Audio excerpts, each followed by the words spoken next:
What's up YouTube, I'm NoMoreOp4. Welcome to my channel where we talk about guns, gear, bushcraft, and hunting. Today I'm reviewing Xpectre Incorporated's compact takedown survival bow. This is called the Spectre 2.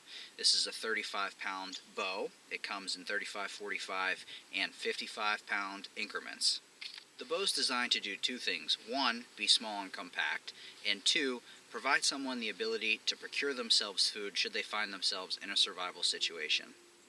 With a 35-pound model, this is the lightest of the three, but this would be capable of taking down anything up to a white-tailed deer. Obviously, smaller game would also be able to be taken with this bow. The riser is made out of fiberglass with a mounted arrow rest attached by a screw. The limbs are detachable and they're made from resin-filled fiberglass. The bow comes with a 14-strand Dacron string, but you can see here I've elected to upgrade to a Flemish string. This is a 50-inch string. The bow does come with a carrying case as well as 4 30-inch carbon fiber arrows. The supplied string would not knock any of the arrows that were supplied, nor my own arrows that I've built, so I decided to upgrade to a Flemish twist.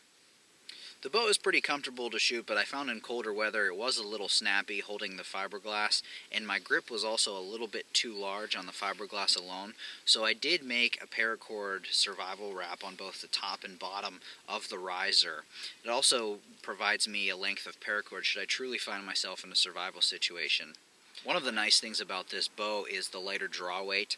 I think a lot of guys sometimes get a little cocky and have to get a heavier draw weight or a larger caliber, but especially with archery, I really feel like to develop your skills when you're starting out shooting, you need to have a lighter draw weight so you can practice and not get fatigued too early. It really helps you develop your fundamental skills faster. The bow itself is very lightweight, and mine's weighing in at 1 pound and 12 ounces with the included paracord wrap on the handle. The bow can be strung and unstrung without a bowstringer, which makes this an even more minimalist setup. Pressure to one of the limbs,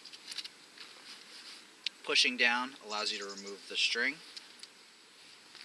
One thing that I did just to ensure consistency is I marked the limbs top, back, and bottom back so that I'd always have the limbs bending in the same orientation. When taken down and stored in the provided case, the bow has a very small amount of space that it takes up. This carrying case with the 4 provided arrows weighs in at only 2 pounds and 3 ounces. Again, to string the bow, simply slide in the limbs. Again, using the orientation that you marked previously to remain consistent. Take your string, string the bottom limb. I'm going to back up here so you can see. Going to apply pressure just on the ground, not going to break it, with my foot, and string the top limb. Very easy setup, very quick to string, very quick to put together, very quick to take down. As far as accuracy goes, this has been pretty accurate right out of the box. I really only got into archery earlier this year, but so far I've been able to shoot pretty good groups with this. This group was shot at 15 yards, and as I'm going to show you in a second here, there's pretty good penetration on this 3D target.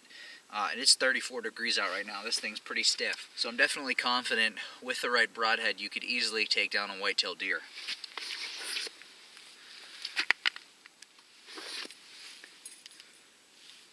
Now those two both hit in pretty torn up areas, but this upper hit was a little high, so we're going to get a good indication of how deep we got penetration on this. A couple of inches, that'll definitely do if you've got a broadhead. One of the things I'm not totally happy with on the design of this is the arrow rest that's provided and the screw that connects it to the riser.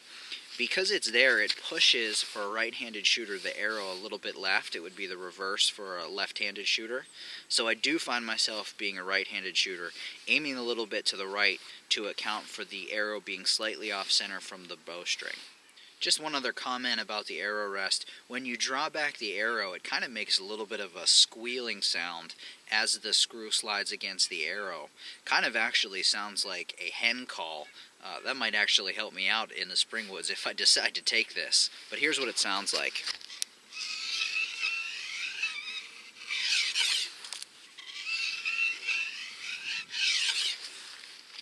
So all in all, guys, very simple design, small, compact, lightweight, accurate, everything you're looking for in a survival bow. Under $100, even factoring in buying a better quality string. Very accurate out of the box. It's everything that you're looking for in a survival bow, and this is going to fit perfectly in my get-home bag. That's it for this review, guys. I hope you enjoyed it. Definitely recommend this bow to anyone that's looking for a survival takedown bow or something to fit in that niche. But as always, stay safe. This is No More Op 4. I'm out.